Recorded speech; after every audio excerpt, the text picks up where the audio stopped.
உலக தடம்க்கு வாங்க. ஒவ்வொரு மர்மமும் ஒரு தடத்தை விட்டு செல்லும்.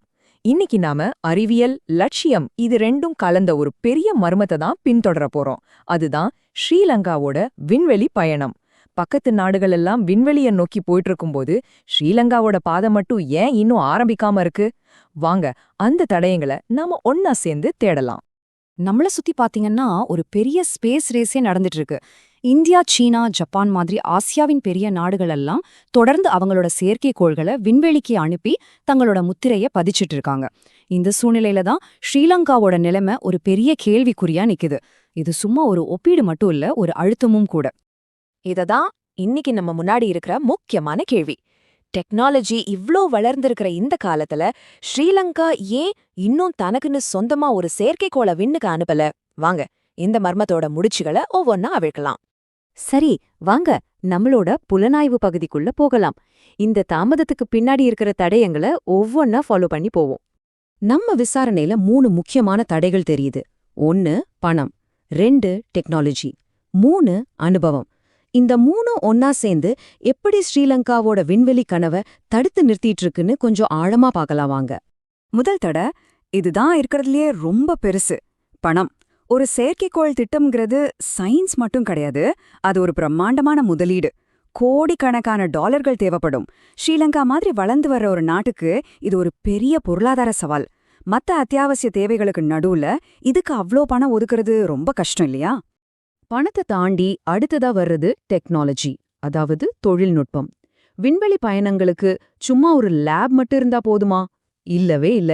அதுக்குன்னு ஸ்பெஷலா ரொம்ப அட்வான்ஸ்டான உள்கட்டமைப்பு வசதிகள் தேவை.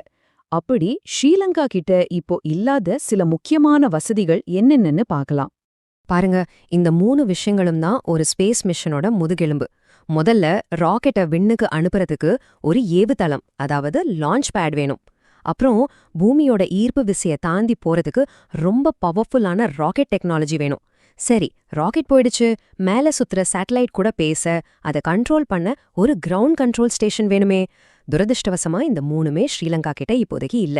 3வது தடை அனுபவம், அதாவது எக்ஸ்பீரியன்ஸ். ஒரு செயற்கைக்கோளை உருவாக்குறதுங்கிறது வெறும் பாகங்களை ஒன்னு சேர்க்கிற வேலை கிடையாதுங்க.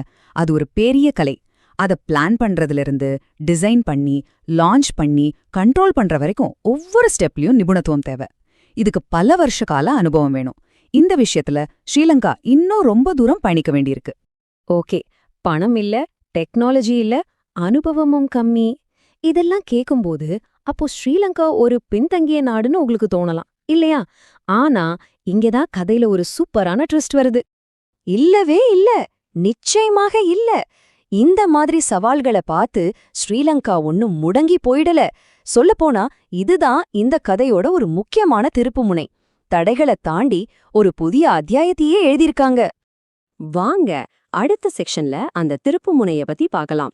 ஸ்ரீலங்காவோட விண்வெளி பயணத்துல அந்த முதல் சின்ன ஆனா ரொம்ப ரொம்ப முக்கியமான அடி எடுத்து வச்சத பத்தி பார்ப்போம்.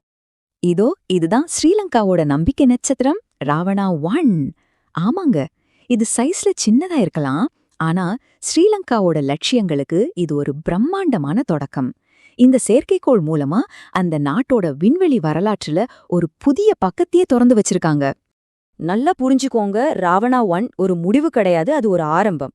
நட்சத்திரங்களை நோக்கிய பயணத்துல இது முதல் அடி. 1000 மைல் பயணத்துக்கான முதல் அடி மாதிரி இது. இந்த சின்ன அஸ்திவாரத்துக்கு மேலதான் எதிர்காலத்துல ஸ்ரீலங்காவோட பெரிய விண்வெளி திட்டங்கள் கட்டப்பட போகுது. சரி, நம்மளோட கடைசி பகுதிக்கு வந்தாச்சு. நட்சத்திரங்களுக்கான பாதை. முதலடி எடுத்து வச்சாச்சு. அடுத்து என்ன? ஸ்ரீலங்காவோட விண்வெளி கனவை நனவாக்குறதுக்கான பாதை எது? அத பத்தி தான் பார்க்க போறோம். வெற்றிக்குன்னு ஒரு ஃபார்முலா இருக்கு. 1 சரியா பிளான் பண்ணணும், 2 அரசாங்கம் முழுசா சப்போர்ட் பண்ணணும், 3 நம்ம விஞ்ஞானிகளோட கடின உழைப்பு. இந்த 3ம் கரெக்டா ஒன்னு சேரும்போது எந்த தடையா இருந்தாலும் அதை உடைச்சிட முடியும். இந்த 3 விஷயங்களும் ஒன்னா சேரும்போது ஸ்ரீலங்கா கண்டிப்பா விண்வெளியில தனக்கான ஒரு நிரந்தர அடையாளத்தை உருவாக்கும். அதுல எந்த சந்தேகமும் இல்ல. அந்த நாள் ரொம்ப தூரத்துல இல்ல. இது இனிமே வெறும் கனவில்ல, இது சாத்தியமாக போற எதிர்காலம். இப்போ கேள்வி உங்ககிட்ட தான். நீங்க என்ன நினைக்கிறீங்க? ஸ்ரீலங்கா எப்போ தனக்கு சொந்தமான ராக்கெட்ல சொந்த செயற்கைக்கோளை விண்ணுக்கு அனுப்பும்? உங்க கணிப்புகளை மறக்காம கமெண்ட்ல சொல்லுங்க. கண்ணுக்கு தெரியாதவற்றை காண உலக தடம்க்கு சப்ஸ்கிரைப் பண்ணுங்க. இந்த உண்மையை நீங்க உணர்ந்திருந்தா இந்த விளக்கத்துக்கு ஒரு லைக் போடுங்க. அடுத்த மர்மத்தோட உங்களை சந்திக்கிறேன்.